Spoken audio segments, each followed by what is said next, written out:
लक्ष्मण सा भाई हो,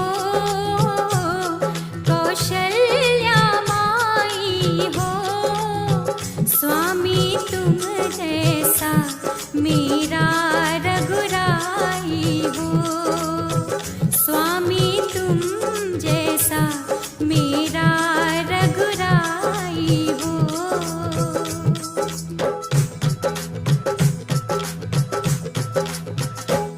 नगरी हो अयोध्या सी,